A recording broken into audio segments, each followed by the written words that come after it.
Hey, what's up everybody? It's Chris F, and welcome to my review of one of Hot42's newest controllers, the HotPad X. This is the first modular controller released from Hot42, and what that means is you can swap out each of the three main panels, the left hand, the right hand, and the bottom buttons. I think this controller is really interesting, and in this review I'm going to tell you what I like, what I didn't like, and if you should buy it. Now, just as always, before we get into the actual review, I just want you to know that Hot42 did send me this product for free, but I'm allowed to say whatever I want, share my feelings, and I did not receive any payment for this review, so all the opinions here are my own. Now with that out of the way, let's get right into the video. Believe it or not, the carrying case is actually one of the coolest features of this whole controller. As you can see, there are these Velcro straps that hold your controller in. Then when you open this up, it has all the parts inside that you're going to need. So once you lift open the top flap, you can see we have our user manuals, documentation, extra Joy-Con style buttons, some extra key switches for you to use, a keycap puller, screwdriver for removing all the parts, and then all the additional modules, the WASD, full profile key switches over here, full profile right hand, and full profile bottom jump and extra function buttons. And everything fits in really nicely. It just feels great to use. You can keep everything nice and safe.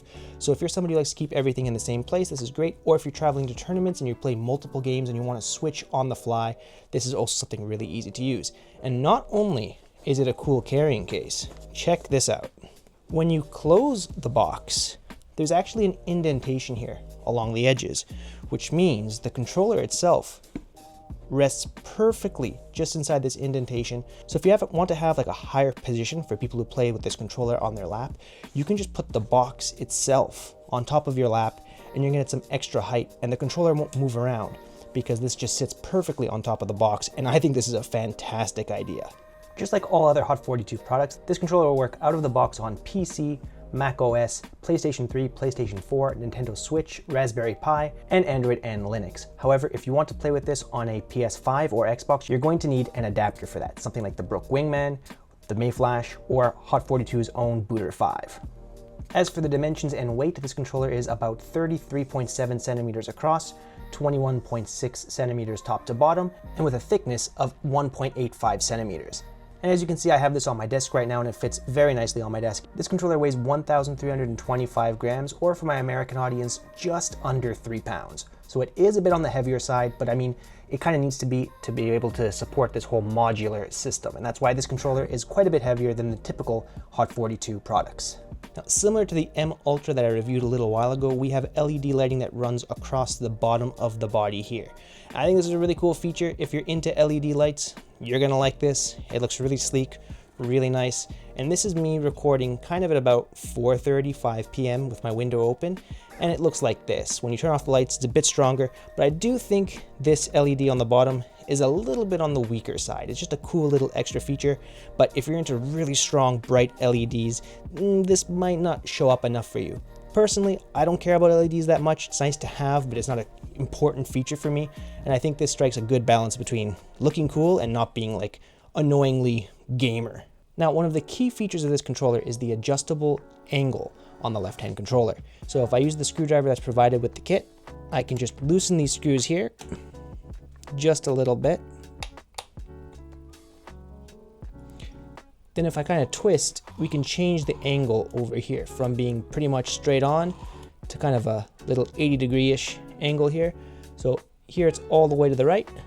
Now I'm gonna put it all the way to the left, and you can see my hand has to go straight on here versus being a little bit more further off. And you can adjust this as little or as much as you like, and this really helps the ergonomics of this controller. I know some people have an issue with the default angle on most leverless controllers. Either it works for you or it doesn't, but with the Series X here, well, you can adjust it as much as you like and find a position that's comfortable for you. And I think this is a wonderful feature, and I would like to see more leverless controllers start to do this in the future. I hope this becomes standard because I think it's just a great idea. Then basically, once you find the angle you like, you just tighten the screws one more time. You don't need to go too tight, because if you go a little bit too tight, I think you end up bending the metal around these screws, or you could just strip the top by accident maybe. Just do it tight enough, and then there you go. A nice comfortable angle for both your left and your right hand. regardless of which controller module you decide to use, you're going to have to use the screw that's provided to remove each of the screws on each corner of each panel before you decide to actually swap them out. So these are hot swappable, but it's going to take a little bit of time on your end to quickly swap them out. Now, I think this is fine because it's better to have something in nice and stable than to have this possibly pop out on you in a match online or in a tournament match offline. So I like the fact that you have to unscrew these. So let's just go through this now really quickly, and I'm going to show you what the internals look like.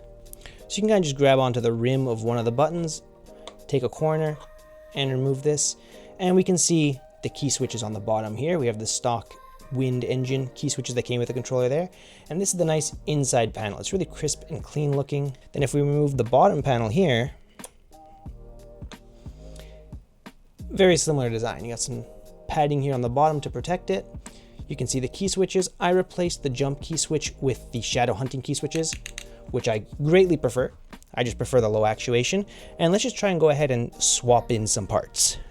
So here we have, just for comparison's sake, the full profile buttons components, and full profile means it uses full profile key switches, so something like a cherry, MX, silver, red, that kind of thing. So I'm just going to pop this in, and that's what it would look like. And now, as you can hear from the left buttons and the right buttons, the sound is significantly different.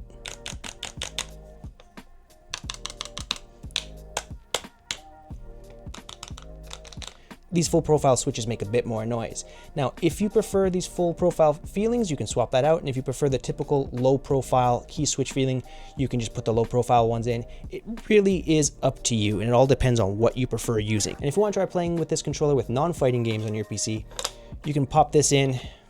This is the Joy-Con style, so it kind of feels like a Nintendo Switch, and you can use this for playing like regular games other than fighting games.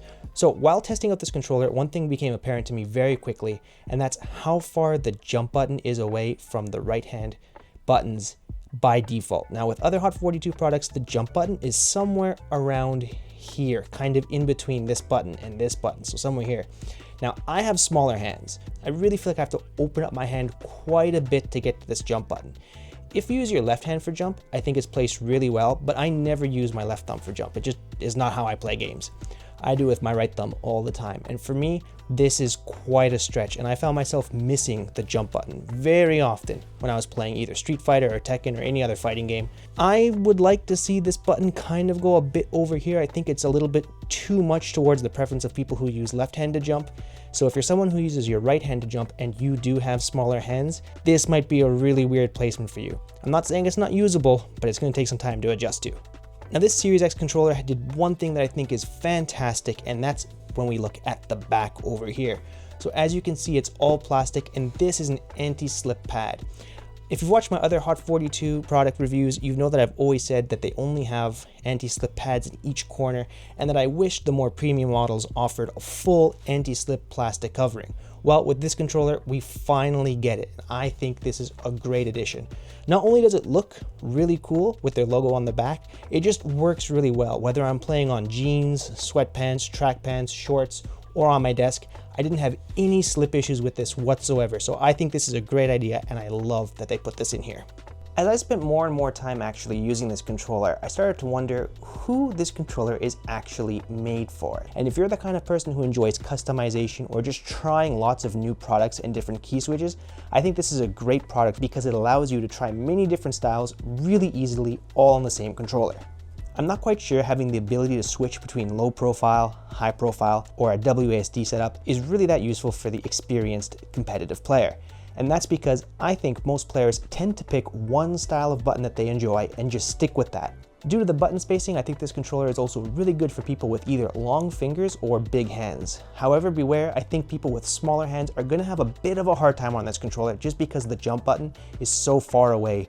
Overall, I think this controller is incredibly unique and offers something fresh and new to the leverless controller world. Now this controller is more expensive than most of the products they offer, but I do feel like you get your money's worth with this. I'm going to leave a link in the description for you to pick up this controller. And as always, thank you all so very much for watching. If you enjoy this review video, please consider hitting the like and subscribe button because it supports me as a content creator and lets me make more videos like this in the future. Thank you all so very much for watching, and until next time, take care.